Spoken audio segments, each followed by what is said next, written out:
कभी सोचा है कि एक कंपनी जो सिर्फ मुनाफा कमाने आई थी, वो देखते ही देखते एक पूरे देश पर राज कैसे करने लगी?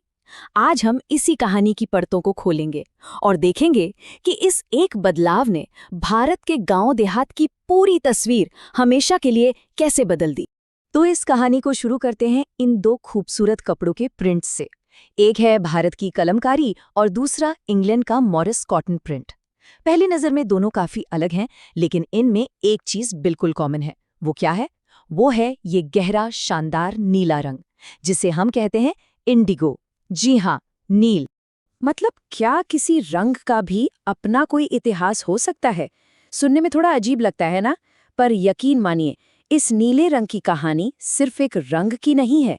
ये कहानी असल में साम्राज्यों की है, व्यापार की है, शोषण की है और एक जबरदस्त विद्रोह की है जो दो महाद्वीपों को एक दूसरे से जोड़ती है। तो चलिए, कहानी में थोड़ा पीछे चलते हैं। उस मोड़ पर जब ईस्ट इंडिया कंपनी सिर्फ एक ट्रेडर नहीं रही, बल्कि एक रूलर बन गई। और ये वो बदलाव था जिसने सच में सब कुछ बदल कर रख दिया। ये तारीख, इसे याद रखिएगा, 12 अगस्त 1765।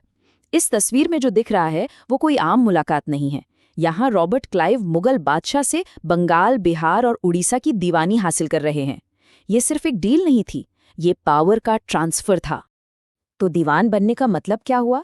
इसका सीधा सा मतलब था कि कंपनी अब उस पूरे इलाके की, कह सकते हैं, चीफ फाइनेंशियल ऑफिसर बन गई थी।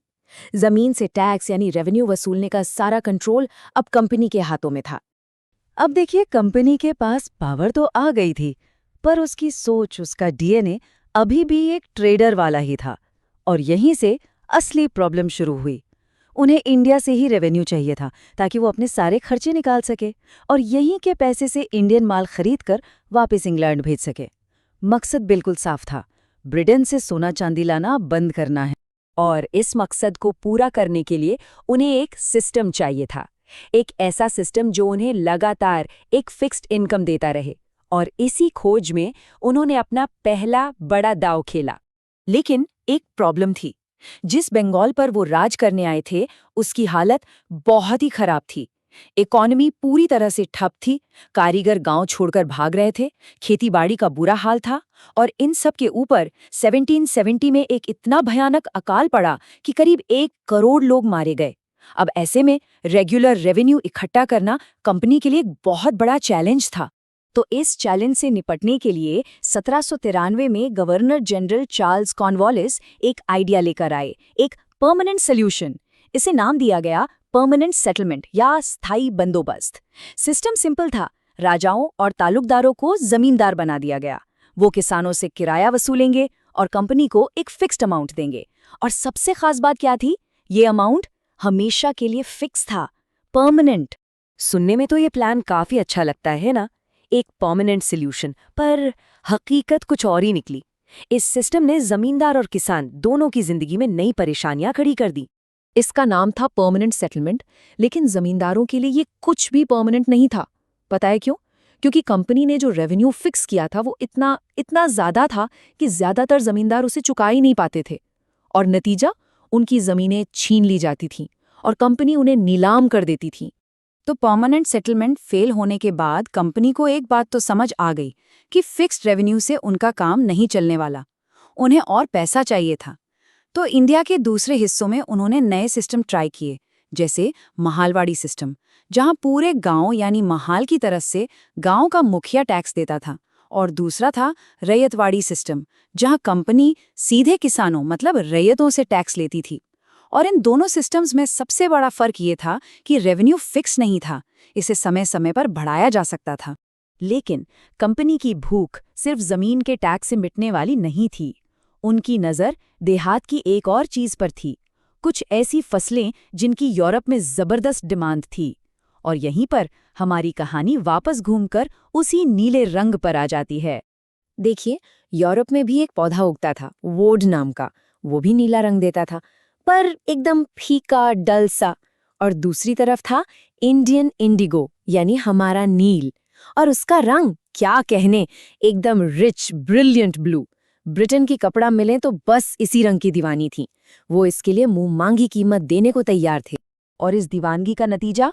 जरा ये आंकड़ा देखिए। सिर्फ 22 साल के अंदर 1788 से 1810 के बीच ब्रिटेन में जो नील इंपोर्ट होता था, उसमें इंडिया का हिस्सा 30% से उछलकर सीधे 95% हो गया। सोच सकते हैं, 95%! इंडियन इंडिगो ने मार्केट पर पूरी तरह से कब्जा कर लिया था। लेकिन इस खूबसूरत नीले रंग के पीछे की कहानी उतनी खूबसूरत नहीं थी। इसके पीछे एक बहुत ही काली हकीकत छिपी थी। एक ऐसा जाल बिछाया गया था जिसने भारत के किसानों को न सिर्फ उनकी मर्जी के खिलाफ नील उगाने पर मजबूर किया, बल्कि उन्हें जिंदगी भर के लिए कर्ज के जाल में फंसा दिया। इसे कहते थे रैयती सिस्टम, और ये एक चक्रव्यूह की तरह था। देखिए, होता क्या था।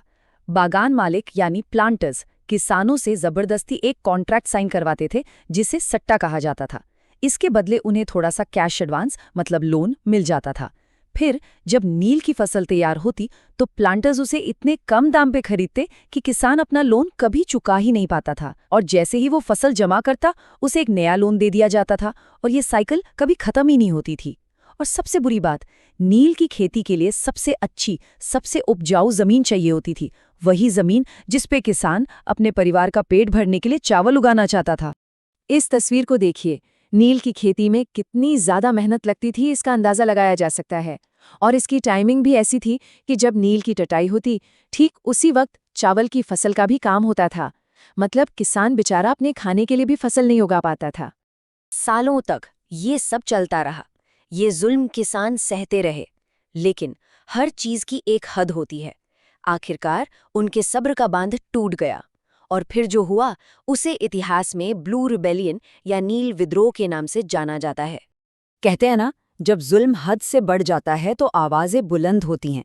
ऐसी ही एक आवाज थी हाजी मुल्ला की। जब नील कमीशन के सामने उनकी गवाही हुई तो उन्होंने कहा, मैं भीख मांग लूंगा पर नील नहीं उगाऊंगा। ये सिर्फ कुछ शब्द नहीं थे, ये उस पूरे दर्द, उस गुस्से का ऐलान था जो हर किसान के दिल में उबल रहा था। और फिर वो दिन आया, 1859 में बंगाल में हजारों हजार किसानों ने बगावत का बिगुल फूंक दिया। उन्होंने साफ कह दिया, हम नील नहीं उगाएंगे। नील की फैक्ट्रियों पर तलवारों, भालों, तीर कमान से हमला कर दिया गया। औरतें भी पीछे नहीं रहीं, वो अपने बर्तन और किचन के सामान लेकर ही लड़ाई में शामिल हो गई। प्लांटर्स के एजेंट्स को पीटा गया। कमाल की बात तो ये थी कि जमींदार और गांव के मुखिया, जो खुद प्लांटर्स की बढ़ती ताकत से परेशान थे, वो भी इस विद्रोह में किसानों के साथ खड़े हो गए। ये सिर्फ एक लड़ाई नहीं थी, ये एक आंदोलन बन गया था। लोगों की आवाज थी जो अब उनके गीतों में भी गूंज रही थी। उस वक्त के गीत की लाइनें थीं, बागान मालिक की जो लंबी लाठियां थीं वो अब ढेर में पड़ी हैं। इस बार सारे रैयत तैयार हैं, वो अब चुपचाप मार नहीं खाएंगे। इस जबरदस्त विद्रोह ने ब्रिटिश सरकार की नींद उड़ा दी। उन्हें फौरन एक इंडिगो कमीशन बनाना पड़ा जांच के लिए। और उस कमीशन ने क्या पाया? उन्होंने माना कि हाँ, प्लांटर्स जबरदस्ती कर रहे थे और नील की खेती किसानों के लिए बिल्कुल भी फायदेमंद नहीं थी। इस रिपोर्ट के आते ही बंगाल में नील का पूरा कारोबार ढह गया। पर कहानी यहाँ खत्म नहीं हुई। बंगाल से बोरिया बिस्तर समेटने के बाद ये प्लांटर्स अपना ऑपरेशन बिहार ले गए। तो ये पूरी कहानी ये हमें एक बहुत गहरे सवाल के साथ छोड़ जाती है। जब एक ग्लोबल मार्केट के लिए, मुनाफे के लिए जमीन और लोगों को सिर्फ एक रिसोर्स, एक वस्तु बना दिया जाता है, तो उसकी असली कीमत आखिर कौन चुकाता है?